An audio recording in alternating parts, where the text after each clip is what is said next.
Welcome back to M Hood Fishing. Get ready for some full moon mumbo jumbo. Yeah, you're right. Every time I talk about the full moon and my opinions, which are shared by a lot of people, someone always calls me out as speaking full moon mumbo jumbo, saying that I'm full of you know what. But anyway, here we go. Today is actually the day after the full moon.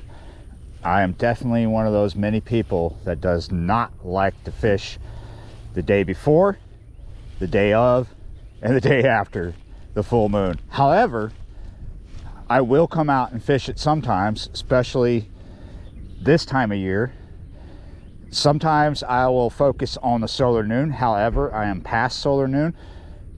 Today I'm focused just like yesterday, but yesterday was a big flop, and today might be as well. But we are focused on bass beds today. What I and many people believe is that the fishing is poor during the full moon, the day before, the day of, and the day after. 3 days. Now, that's right, I do fish sometimes at solar noon, and here's the reason for it. At solar noon, the moon is not in the sky, therefore it's not affecting them as much. And how it affects them is a scientific thing. It's gravity. Also, if you're fishing a tidal place, you got a double whammy there. You got the gravity of the moon pushing on the fish, creating pressure, plus the moon moves a lot of water on a daily basis. However, when it's a full moon, it moves a lot more. Higher tides and lower tides, which means swifter current in some places. It just gets washed out. It's very difficult to fish. Can be dangerous sometimes in a boat. All right, there's a bass right there. There's a bed right here. Let me toggle you down a little bit. You might be able to see all the shell exposed there. It's all white right there. I was here yesterday and he was on that bed. I'm assuming it's the same fish, but now he's just outside of it going back and forth. So I've got a shaky head on just because it's what I like to throw this time of year. Plus I can Texpose it. This is a 1/8 ounce owner shaky head. Let's get it down to you. I'm going with a 1/8 ounce because it's just heavy enough to where it's not going to make a lot of fuss when it hits the water, and it's heavy enough to where I can keep it on the bed a little longer. I could go to an even bigger one. The heavier the shaky head, the less it's going to move when you jiggle the line, and therefore you can fish it across the bed, which you're going to do slowly anyway. That is a finesse worm, a June bug. So I'm just hanging out to see what this bass is going to do. When I arrived, I knew where these beds were. I parked over there, came up slow. I took a peek before I got everything together to do this, and I observed what he's doing now, and he's still doing it. Not on the bed like he was yesterday, but definitely patrolling the outer edges of it. So the reason why I think, you know, fishing bass off of beds the day before, the day of, or the day after the full moon is not really that big of a deal. It's going to work. It's not going to be affected by the moon. The fish might definitely be a little more off, but when you're fishing beds, you're not catching them bass because they're hungry. You're catching those bass because they want your bait off the bed, right? They're protecting the bed. So they're not biting the bait to eat it. They're biting the bait to chase it off. You're basically harassing them into attacking your bait. They're not trying to eat it, remember? So, fish not hungry during the full moon, that's fine, because we're out to harass them, not feed them. All right, here's another bed, a smaller one, same setup as the first one I looked at. Exposed shell, kind of circular, and there's a bass that just patrolled in front of it. I don't know if that's his bed because he's still going. He hadn't turned around. He's over at the, oh, he got on that bigger bed. Last week I discovered that bass were just starting to get on their beds, some earlier than others on this particular bayou. Sunday, I went to a bunch of different places other than this bayou. That was the day before the full moon. Had one bite during the solar noon, and that was it. And then yesterday, I spent the whole, well, a good part of the day, like all the solar noon and a little bit after that, looking for these beds. So now today, I know where beds are more than I did the other day. I've got quite a few that I remember that we can go check out, but I've also got competition. It looks like someone down here fishing ahead of us, but there aren't really that many beds where he's at. Most of these beds that I discovered yesterday didn't have fish on them yesterday and don't have fish on them today. There's two things that could be going on, possibly three. One of the things is that the fish just aren't on those beds yet, because those are obviously older beds. The other thing is that they're off their beds, which I highly doubt right now. It's kind of early for fish to be off their beds. It's early enough for them to be on the beds, so they're just now starting to get on the beds. The third possibility, which is a big possibility in a lot of places, is that someone's already come along and picked fish off those beds. I don't think that's the case today for all these beds that are empty, but in a place like City Park, that could definitely be the case, because City Park and other places that are extremely public like that get a lot of pressure. The reason why these bass that are already on their beds aren't hungry is because right before they spawn, right before they get on their beds, bass and a lot of fish will do this crazy pre-spawn feed up. They'll be feeding like crazy this time of year here in this area, and that's when it's good for catching bass, because they're just so active this time of year.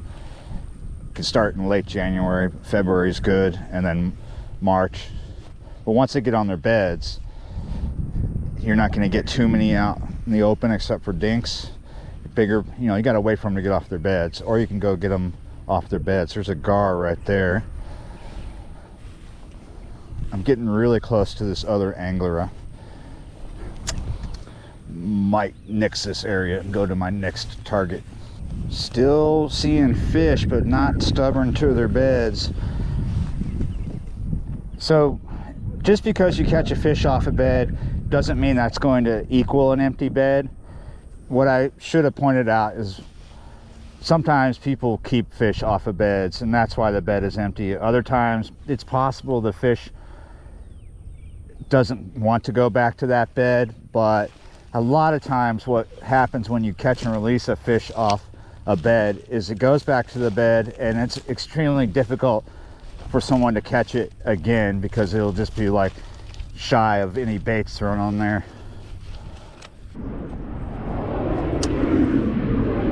I came to this new bridge project that seems to be standing still for the past couple of weeks, like no work's been done on it.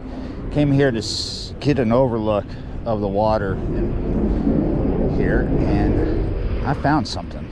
I almost walked right by this one too, because I was up there, and he's a little disambigued by that bit of vegetation right there. We're gonna approach. He's not too small either. We're gonna approach nice and gentle, see what he does. All right, he just left the bed. He might come back. We're trying to get as close as possible to make fishing it convenient. He's back. This is almost an 8-foot rod. It's 7.6. I know you can't see much, but this is what fishing bass beds is like. You go to one that has a fish on it, you try, you realize that he's not tight to the bed yet. Then you find one that is stubborn on the bed, and you try till finally you have success. A lot of people get super excited about the idea of bass fishing beds. Some people who get excited about it have done it. Others want to try it. Some people don't realize is you got to have a lot of patience. I found another bed with a bass. He's not being stubborn, sticking on the bed, but he is going around it in circles. There's an off chance that we could get him if he will take an interest in that bait. And he is, it's hard to say if he is or not. He's slowly coming towards it now, so maybe. But what's unfortunate is that these beds are surrounded by a lot of snodgrass. We are going to try throwing outside the bed. There is a spot where there's almost no snodgrass. If we can, he's checking out the bait now. He's coming over to it. He went past it. I'm not in the bed proper yet, but I'm not coming through thick snodgrass either. Here's another bass. There's two bass now. This area that I've been on for the past maybe 10 minutes has got a lot of bass patrolling back and forth that are not feeding. There are some areas where the water's really cloudy and you can just make out a bass in that area. I think they're maybe making a bed or doing something with an old bed, stirring it up.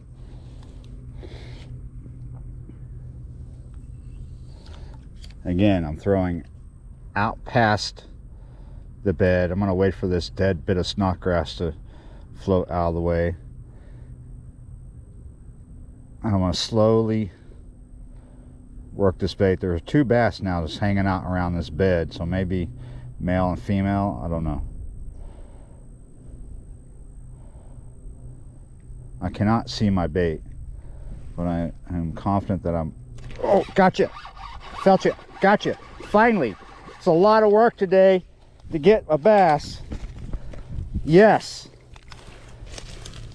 Some people think getting bass off of beds is easy. And I've had days where it was, but I've had more days like this where it was a lot of time suck, a lot of work, a lot of patience.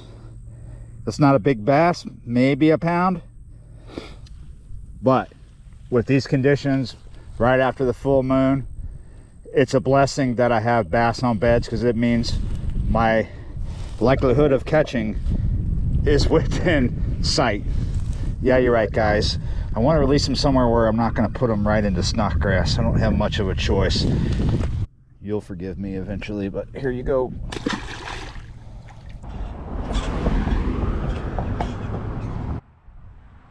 It's getting to that time where I can't really see in the water that good because the sun is going down and constantly getting blocked by clouds. Plus, it's early still. There's not that many bass on beds. There's getting to be more just kind of going around some beds, and there are some bass starting to make new beds. So all the fish that are stubborn on beds, I've already gone through, caught one of them. I need to back off and not bother the other ones that I've already bothered today. So yeah, it's the day after the full moon. There's not much going on. There's not much reason to stay out here any longer. Yeah, you're right, guys. So to get this done, bass on beds, you got to do your due diligence, catch it when it's early, and start each day going, finding beds. You got to make mental notes of where those empty beds are and go back to them the next day, you know, after work or something. Or you got a buddy that's doing that for you, and you can follow in his footsteps and all that good stuff with them when you can get off work. Yeah, you're right, patience. Got to have a lot of patience, because it's not easy. But when they're on their beds like this, you can kind of pick and choose from sizes, because you will find small pounders on the beds, and then you go and you'll find a bed with a big one on there. And that's the name of the game, finding that bed with the big Moby Dick on there. Yeah, you're right, guys. Thanks for watching, liking, sharing, and subscribing. I'll see you next time.